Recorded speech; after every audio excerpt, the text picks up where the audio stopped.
Paano nga ba kumuha ng NBI clearance nang hindi na kailangan ng appointment? By the way, kung first time mo sa channel na to and gusto mo pa ng mga online tutorial videos katulad nito, please click the subscribe button. Kapag mag-a-apply kayo ng NBI clearance, dapat nasa tamang website ngayon. Napansin ko na napakaraming link para ma-access yung website ng NBI clearance. Ang pinakamadaling tandaan ay pumunta na sa website ng NBI. That's nbi.gov.ph. At dito kaagad merong NBI clearance online. From there, mapupunta na kayo sa tamang website. Kung sakali naman, pwede na kayong dumiretso agad dito, clearance.nbi.gov.ph. Click nyo lang tong I agree or pwede nyo i-check yung Tagalog. Click lang natin yung I agree. And then, ito yung pinakadahilan kung bakit tayo nasa website ng NBI. Pwedeng first-time applicants tayo, mag-renew, or may mga correction na kailangan mag-register ulit. Linawin lang natin na yung sa first-time applicants, ibig sabihin nito kung sakaling wala ka pa talagang trabaho dati, fresh grad, pwedeng mag-apply ng first-time applicant. Itong first-time job seekers yung i-apply. Ang gagawin natin is mag-register tayo ng panibagong account. Kung first-time job seeker kayo, meron kaming mas ginawang hiwalay na tutorial video para sa inyo para hindi na kayo kailangan magbayad. For this video kasi, ito yung may mga naging trabaho na dati, obviously, hindi first-time job seeker, pero gusto ulit mag-apply sa NBI at hindi na ma-access yung dating online account nila. Or possible na may mga correction. So, gagawa tayo ng panibagong account sa NBI. Online lang to, pwedeng gamitin ang phone or computer. By the way, kailangan nyo mag-prepare ng valid ID kapag pupunta sa NBI. Pero sa proseso din na ito, hihingin yung details about sa ID ninyo.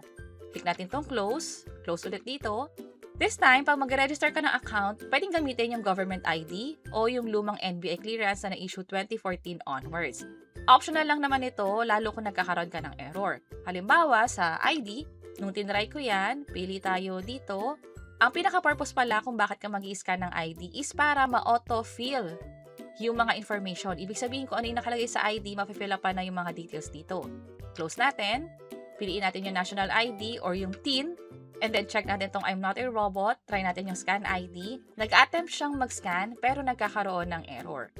So, mag-upload ulit tayo, pero you need re-upload and then scan, ayaw pa din. So, sumuko na ako that time, ayoko na mag-scan ng ID. Pwede rin naman kayong mag-apply gamit yung lumang NBI clearance. Kailangan yung ilagay dito yung NBI ID number. Mapapansin nyo, pwede talaga kayong gumawa ng panibagong account, lalo kung meron kayong NBI clearance dati at nagkataon na hindi nyo alam yung ginamit yung account or possible may correction, may mali sa details doon, na kailangan nyo mag-create ulit ng panibago.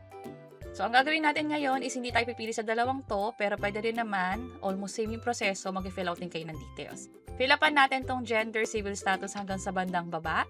And then, kailangan i-check tong accept terms and conditions.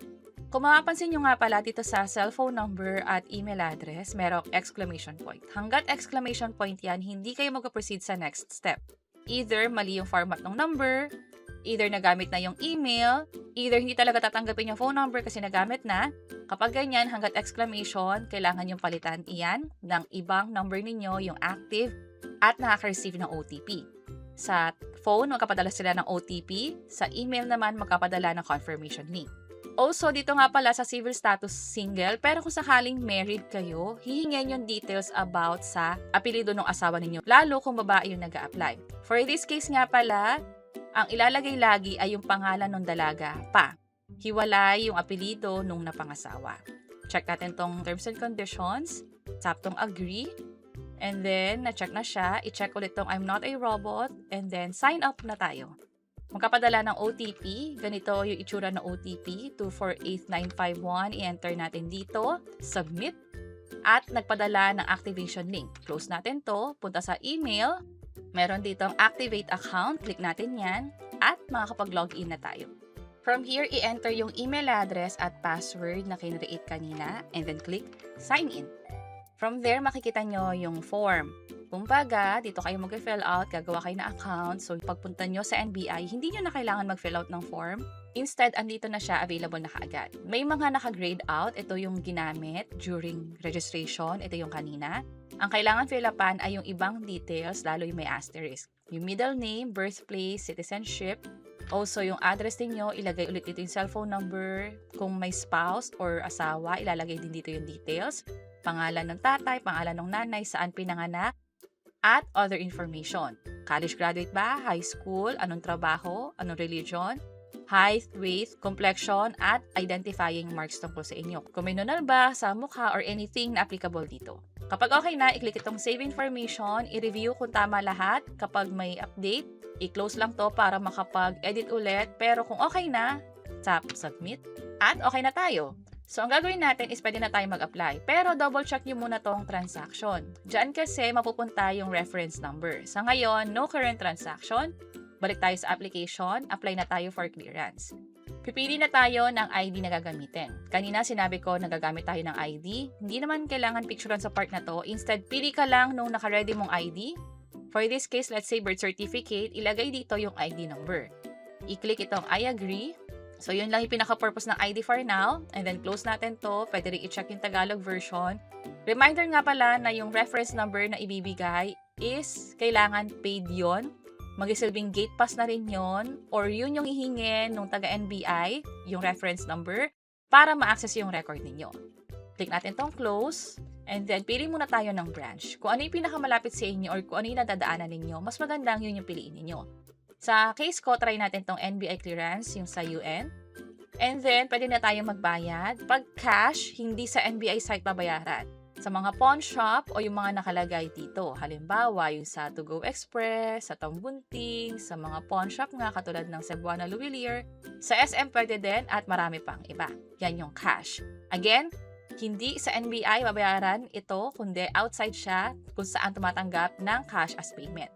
Pero kung gusto nyo online, halimbawa meron kayong online banking sa BPI, BDO, China Bank, pwedeng magbayad doon.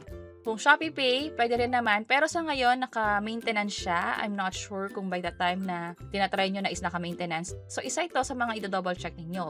Baka mamaya pala may preferred kayong gamitin dito, yun pala maintenance. Pwede nyo gamitin yung ibang option. Katulad ng Maya, available siya, or GCash. For this video, try natin yung sa GCash. Tap Proceed, and then click Proceed ulit. Ito na yung reference number. Ito yung hihingi ng NBI. Click natin itong Accept, at kailangan na siyang bayaran. Punta muna tayo dito sa transaction kung mapapansin nyo pending. So kahit may reference number kayo, hindi ito tatanggapin ng NBI hanggat hindi ito paid. So dapat maging ganito siya, which is babayaran na natin siya gamit yung GCash. Ito yung GCash, mag-login gamit yung MPIN. Kung may mga reminder, i-close lang. And then gagawin natin bills, hanapin yung government. Or pwede nang i-search agad dito yung NBI, pero try natin tong government, and then pwede i-search ulit yung NBI, or scroll down kayo, makikita nyo siya dito. Pwedeng bayaran gamit yung G-Credit.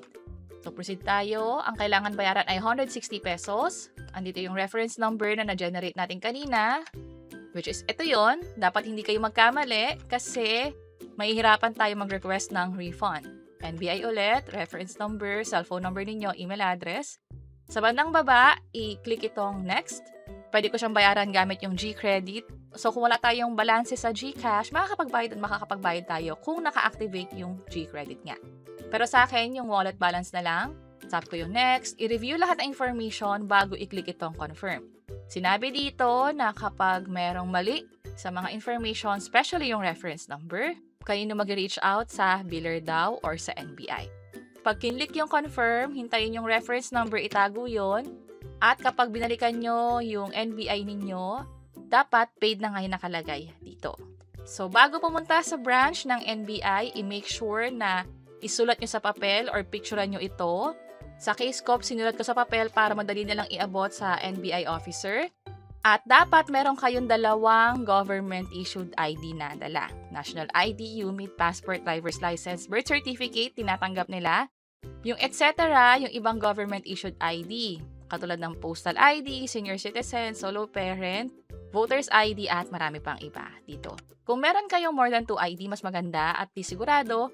Also, kung first-time job seeker kayo, dapat hindi na kayo magbabayad at bukod pa sa usual na requirements, dapat may dala rin kayong proof na first-time job seeker nga kayo, which is pinag-usapan natin sa hiwalay na video. At kung napansin nyo, sa buong proseso, hindi na tayo namili ng schedule. Wala na kasing appointment. As soon as makapagbayad kayo dito sa NBI nga, pwede na kayong dumiretso sa NBI branch at i-claim yung NBI clearance ninyo. Kung paano mag-claim, ano yung naging actual experience namin, nagkaroon ba ng kahit na anong issue, pwede nyo nang i-check yung mga video sa bandang baba. Sana makatulong and see you sa mga next videos. Bye-bye!